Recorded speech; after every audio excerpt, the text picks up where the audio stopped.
Pemirsa, proses transisi energi di Indonesia dilakukan oleh pemerintah yang terus mengejar target net zero emission atau emisi karbon nol di tahun 2060 mendatang. Pemerintah berupaya mendorong transisi ini melalui energi baru terbarukan dan juga untuk efisiensi energi agar Indonesia bisa lebih bersih seperti negara lain yang sudah melakukan transisi energi. Seberapa jauh prospek transisi energi ini bisa dilakukan? Kita sudah terhubung dengan pengamat energi, Fahmi Radi. Pak Fahmi, selamat siang. Selamat siang, Mas Leo. Ya, Pak Fahmi, 2060 target net zero emission. Menurut Anda itu sebetulnya target yang bisa tercapai, masuk akal, atau berlebihan, Pak?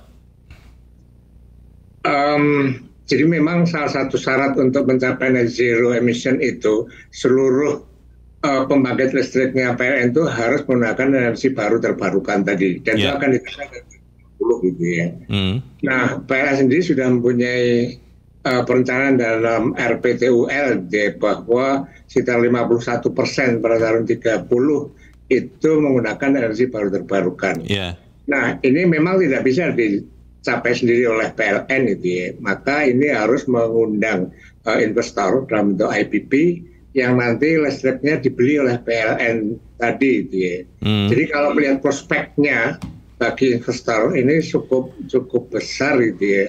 Dan kalau keterlibatan investor tadi gitu ya, dan juga PLN, maka saya yakin sesungguhnya bahwa pada tahun 2060 zero emission itu akan tercapai. Meskipun ini biayanya besar sekali, Mas Leo. Nah itu, ketika disebut-sebut bahwa ada 118 pembangkit listrik tenaga uap yang sekarang dioperasikan oleh PLN untuk mempensiunkannya, disebut-sebut membutuhkan 37 miliar dolar, Pak. Kalau itu sekitar hampir 600 triliun. Memang betul di hasil G20 kemarin ada Just Energy Transition Partnership yang menjanjikan 310 triliun. Mungkin sekitar separuhnya sudah ada. Tapi itu kan masih rencana ya, masih belum fix. Apakah kemudian benar-benar bisa, Pak, mempensiunkan dini PLTU dengan kebutuhan dana hampir 600 triliun ini di tengah-tengah kondisi ekonomi yang belum begitu menggembirakan, Pak Fahmi? Iya, jadi ada dua sumber dana yang bisa digunakan itu ya. Yang pertama tadi dari kesepakatan G20 tadi. Ya memang itu baru kesepakatan itu ya. Kemudian juga belum jelas juga bentuknya, apakah loan atau hibah atau apa gitu ya. Ini memang masih akan ditindaklanjuti oleh Menteri Keuangan gitu ya. Nah, kemudian yang kedua tadi kita katakan ini harus mengundang investor gitu ya, untuk masuk pada pembangkit energi baru terbarukan. Kalau melihat potensi pasarnya kan cukup besar gitu ya. Hanya masih ada masalah tentang tarif gitu ya. Tarif yang ditetapkan oleh Kementerian SDM itu menurut investor itu masih di bawah harga keekonomian tadi. Nah, masalahnya kalau tarif tadi disesuaikan dengan harga keekonomian, maka harga pokok penyediaan listrik di PLN ini akan jadi naik. Maka ada alternatif atau kemungkinannya itu kemudian dinaikkan tarif tadi lah. Kalau dinaikkan ini akan menimbulkan beban bagi konsumen itu ya. Jadi itu masalah tarif itu harus diselesaikan dulu gitu ya, agar investor tadi memang mau investasi dalam energi baru terbarukan, Mas Leo. Pak Fahmi, yang paling memungkinkan, Pak, bahan bakar atau sumber energi baru terbarukan yang bisa dipakai untuk menggantikan batu bara yang katanya kotor ini, Pak, itu apa ya? Karena kalau membaca beberapa kemungkinan, angin atau banyu katanya itu harus fix atau stabil. Kan angin tidak terus-terusan 24 jam berhembus. Kemudian kalau bicara tenaga surya, solar cell, itu juga ketika 12 jam kemudian, jam 6 sore sampai pagi itu bagaimana ceritanya, harus dengan baterai. Lalu ada panas bumi, geotermal yang sebenarnya sudah mulai dipakai, tapi katanya juga masih belum optimal karena masih mahal, Pak. Ini artinya kemudian kalau kita pensiunkan batu bara, lalu kita pakai apa, Pak Fahmi? Ya, sebetulnya resource energi baru terbarukan yang dimiliki di Indonesia itu sangat beragam dan sangat melimpah gitu ya. Nah, hanya memang itu belum digunakan secara optimal. Tadi kita punya Bayu, Matahari, memang benar gitu ya, Bayu dan Matahari itu sifatnya intermittent gitu ya. Sehingga harus ada cadangan lain gitu ya. Atau lakukan juga oleh PLN itu melakukan co-firing, misalnya yang sekarang yang masih batu bara tetapi juga menggunakan biogas gitu ya, dari sampah. Nah, ini juga bisa melibatkan juga UMKM tadi itu ya. Nah, cuman untuk Bayu, Matahari atau hidro itu kan butuh teknologi gitu loh. Yeah. Nah, teknologi ini kita nggak memiliki, kita resource berlimpah, tetapi teknologi tadi tidak dimiliki. Maka perlunya mengundang tadi ya investor untuk masuk ke energi baru terbarukan itu merupakan suatu keharusan gitu ya. Yeah. Nah, agar menarik tadi maka perlu diselesaikan gitu ya masalah tarif. Nah, masalah tarif ini saya kira kan mestinya ada gap antara keekonomian dengan harga yang sesuai dengan PLN tadi. Yeah. Nah, menurut saya ini bisa juga di awal gitu ya, gap tadi itu ditutup dengan subsidi pemerintah. Nah, yang disubsidi adalah pengembangan energi baru terbarukan gitu ya. Dan itu suatu hal yang wajar dan itu dilakukan oleh banyak negara, mestinya di Australia gitu ya. Itu juga pemerintah memberikan subsidi di awal tadi sehingga gap tadi itu bisa tertutup gitu ya. Nah, maksud saya prospeknya ini cukup prospektif. Kemudian kita punya resource tapi nggak punya teknologi gitu ya. Nah, ini barangkali yang perlu diselesaikan dulu oleh pemerintah gitu ya, tentang gap tarif tadi.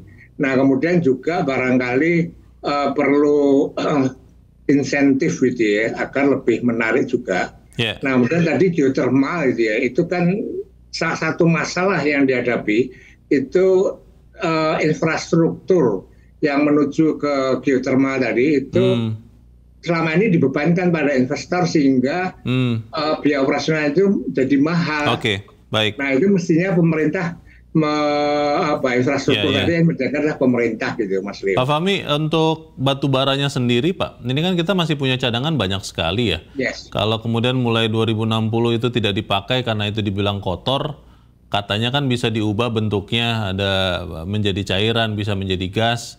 Tapi kan teknologinya jadi lebih mahal lagi. Bagaimana nasib batu baranya, Pak Fahmi?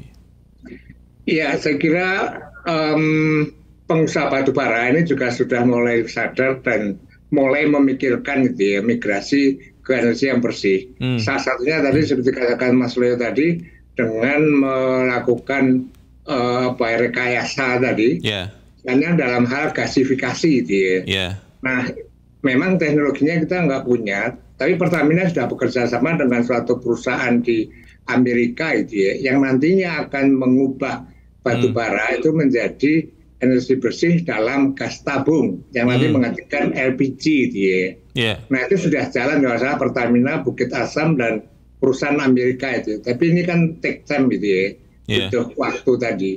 Nah, kemudian PLN sendiri itu juga melakukan beberapa inovasi gitu ya, yang PLTU-nya menggunakan batu bara itu diolah sedemikian rupa sehingga PLTU tadi menghasilkan energi yang bersih. Itu sudah dilakukan juga meskipun kapasitasnya masih terbatas. Maksud saya ada upaya yang dilakukan sehingga batu bara itu masih tetap bisa dimanfaatkan, Mas Leo.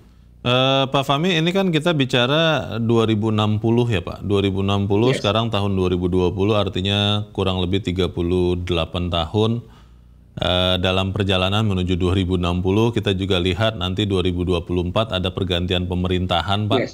Kita tidak tahu siapa yang akan memimpin Indonesia, apakah kemudian kebijakan net zero emission 2060 itu akan dilanjutkan, tidak berubah atau seperti apa. Tapi pertanyaannya Pak, apakah kemudian 2060 ini, kembali saya tanyakan ini ke Pak Fahmi, itu memang realistis untuk menolkan emisi karbon dari Indonesia? Sementara kita lihat negara-negara lain yang lebih maju daripada Indonesia, itu kan beberapa kali meminta pengunduran atau bahkan tidak mau segera untuk menolkan emisi karbonnya. Ini berlebihan apa tidak nih net zero emission kita, Pak? Kalau menurut saya tidak, Pak. Itu realistis dan itu achievable gitu ya. Kalau negara-negara lain itu kan mentargetkan dalam pertemuan Conference of Parties gitu yang terakhir itu kan mentargetkan zero carbon itu pada 2050. Nah, Indonesia sesuai dengan kemampuan yang ada akan minta 2060 gitu ya. Nah, kalau roadmap yang dibuat oleh PLN maupun Kementerian SDM itu dapat dijalankan dengan baik, maka saya yakin dan itu realistis gitu ya. Nah, kemudian kalau pergantian pemilihan seperti apa, saat ini sudah disiapkan undang-undang energi baru terbarukan gitu ya. Memang belum disetujui oleh DPR. Disiapkan ya Pak ya? Disiapkan belum ada undang-undangnya kan Pak? Belum. Nah, tapi dalam waktu dekat ini mestinya akan disahkan gitu ya. Kemarin targetnya kan sebelum G20 itu sudah disahkan. Nah, kalau itu disahkan, siapapun pemimpin yang mengganti Jokowi berkewajiban menjalankan undang-undang itu. Itu yang membuat saya mengatakan bahwa itu realistis gitu ya. Kecuali kalau undang-undangnya itu diubah atau dicabut ya Pak? Karena nanti kan pemerintah berikutnya bisa melakukan itu juga. Atau tidak disahkan bisa juga, Pak. Baik, terakhir Pak Fahmi, apa yang sebenarnya bisa kita lakukan, masyarakat bisa lakukan untuk kemudian membantu kalau memang ini adalah niatan dari seluruh bangsa ya, bukan hanya pemerintah, membentuk Indonesia yang lebih bersih di 2060. Saya jujur kurang yakin sih Pak 2060 itu bisa nol ya emisi karbon. Tapi sebagai masyarakat apa yang bisa kita lakukan Pak Fahmi? Ya mestinya ada langkah-langkah konstruktif gitu ya, bahwa pencapaian net zero emission itu adalah kewajiban kita semua. Apakah itu pemerintah, apakah itu masyarakat, apakah itu pengusaha besar, UMKM, itu semua harus terlibat. Jadi barangkali yang perlu dikomunikasikan itu ada awareness gitu ya. Nah tadi misalnya gitu ya, UMKM itu bisa mengolah sampah gitu ya dalam biogas untuk pembangkit listrik juga. Nah nanti yang pengusaha besar atau pengusaha asing itu bisa masuk pada geothermal, bisa masuk pada matahari atau kayu. Nah kalau semua terlibat, saya yakin bisa, Mas Leo. Baik. Meskipun pada 2060 mungkin saya sudah nggak ada di dunia gitu ya. Kita tidak pernah tahu itu Pak Fahmi. Baik, kita akan lihat nanti perkembangannya seperti apa proses transisi energi ini. Untuk saat ini kami berterima kasih pengamat energi Fahmi Radi sudah mencerahkan kami. Selamat siang Pak Fahmi. Selamat siang Mas Leo.